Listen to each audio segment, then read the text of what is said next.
चल मित्रा, उन्नत, उत्साही आणि उज्ज्वल आयुष्याची गोडी उंच उंच उभारू.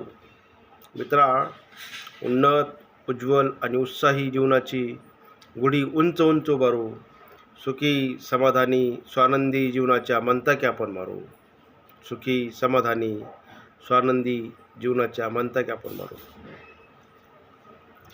समस्या आणि सोल्युशन ह्या एकाच नाण्याचे दोन बाजू आहेत.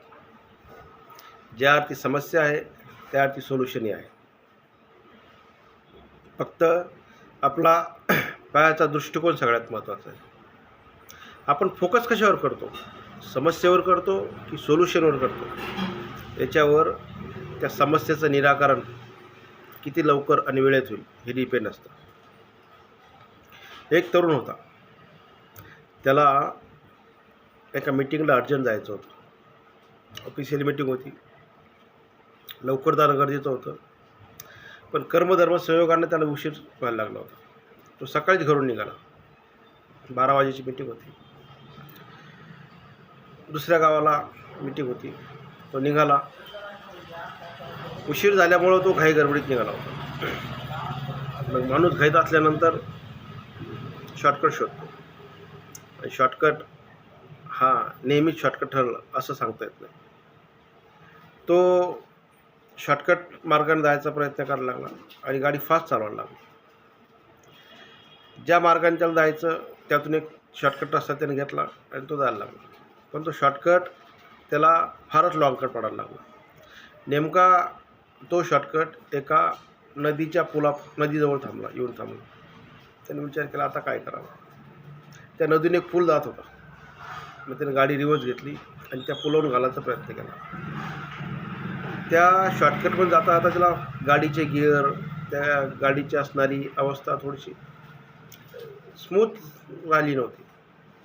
मग त्यानं त्या गाडी त्या पुलावरून घेतली आणि त्या पुलावरून चालायला लागला. उन्हाळा होता, भरून होतं, त्याला जायची घाई होती. आणि जेव्हा माणूस घाईत असतो तेव्हा संयम त्याच्याकडे राहत नसतो. तो फास्ट गाडी चालवायला लागला. पण मग अचानकपणे त्या पुलावर त्याची गाडी बंद पडली. शॉर्टकट न आल्यामुळं पंक्चर झाली होती. आत्ता काय करावं? नेमकी जायला उशीर व्हायला लागला आणि गाडी बंद पडली.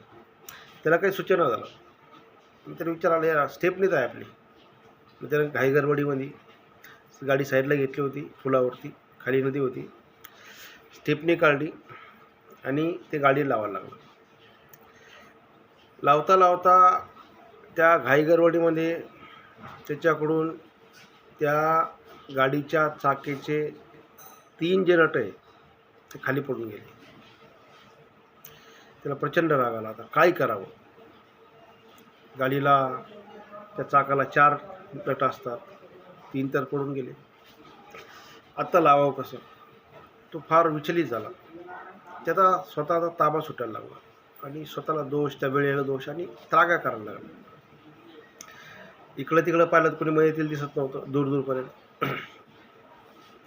माणूस जेव्हा अडचणीत असतो ना तेव्हा तो सशक्त होण्यासाठी असतो. हे प्रकृती त्याला तसं घडवत असते. अचानकपणे तिथे एक गुराखी आला आणि त्याने त्याला प्रश्न विचारला की, साहेब काही प्रॉब्लेम आहे का? त्याची अवस्था पाहून, गाडी बिघडलेली पाहून तिथं असलेला गुराखी त्याच्याकडे आला आणि तो त्याला त्रागात म्हणायला लागला, भाऊ मी अगोदरच टेन्शनमध्ये, तुम्हाला टेन्शन देऊ नको. पण तो गुराखी त्याला बोलला की, मी तुम्हाला काही मदत करू शकतो का? साहेब मी इथला प्रॉपर माणूस आहे. इथं 10-15 किलोमीटरपर्यंत जाऊन तुम्हाला काही गाडी काही मिळणार नाही, मेकॅनिक काही मिळणार नाही, मी काही मदत करू शकतो का? शेवटी तो चिडून त्याला म्हणायला लागला, अरे बाबा मी गाडी पंक्चर झाली माझी, मी स्टेपनीचं काम करत होतो आणि 3 नट माझे त्या खाली पडलेत, त्या नदीत पडलेत, पुलात पडले, तू ते शोधून आणून देऊ शकतो का? तो रागाने बोलायला लागला. तो गुराखी बोलला, साहेब मी तर शोधून आणून देऊ शकत नाही, पण तुम्हाला सोल्युशन सांगू शकतो. तो सांग काय सोल्युशन आहे? तो गाडीची स्टेपनीचे नट तुमचे पडलेत आणि तुमच्या सगळ्या चाकाला 4-4 बोल्ट आहेत, नट आहेत. प्रत्येक गाडीच्या टायरचं एक जरी नट तुम्ही काढला तर हे स्टेपनी तुमची, हे टायर तुमचं लागू शकतं. त्याला शॉर्टच बसला, झटका बसला. अरे यार, माझ्या कसं ध्यानात आलं नाही. आणि त्यांनी सांगितलं 4 याच्यावर तुम्ही जवळ जाऊ शकता, जिथं गॅरेज आहे, मेकॅनिक मिळेल, तर तुम्ही गाडी दुरुस्त करू शकता. तो विचार करायला लागला की यार, हे जे या गुराख्याला समजलं, ती गोष्ट माझ्या कशी लक्षात आली नाही, मला का ती समजली नाही. त्यानं त्याची माफी मागितली आणि सांगितलं की धन्यवाद. त्यानं त्या गाडीच्या 4 चाकापैकी एक नट बोल्ट काढलं आणि त्या गाडीला लावलं. गाडी सुरळीत चालू लागली. तो आपल्या गंतव्यस्थानावर गेला, पोहोचला. मित्रांनो, कथा काल्पनिक असू शकते, पण त्यातला बोध वास्तविक आहे. आपण फोकस कशावर करतो? प्रॉब्लेमवर करतो की सोल्युशनवर करतो? हे सगळ्यात महत्त्वाचं आहे. प्रॉब्लेम झाली, प्रॉब्लेम झाला, पण ते सोल्युशन कसं करायचं? जेव्हा अडचणीने एखादा दरवाजा बंद होतो ना, त्या क्षणाला दुसरा दरवाजा ओपन होत असतो, पण आपलं लक्ष त्या बंद दरवाजाकडे असतं, त्या उघडलेल्या दरवाजाकडे नसतं. मित्रांनो, अडचण आहे, स्वीकार करा आणि त्या अडचणीवर फोकस न करता त्या अडचणीचं सोल्युशन काय असू शकतं याच्यावर फोकस करा. जीवन फार सुंदर आहे, फक्त पाहायचा दृष्टिकोन चांगला असला पाहिजे. धन्यवाद.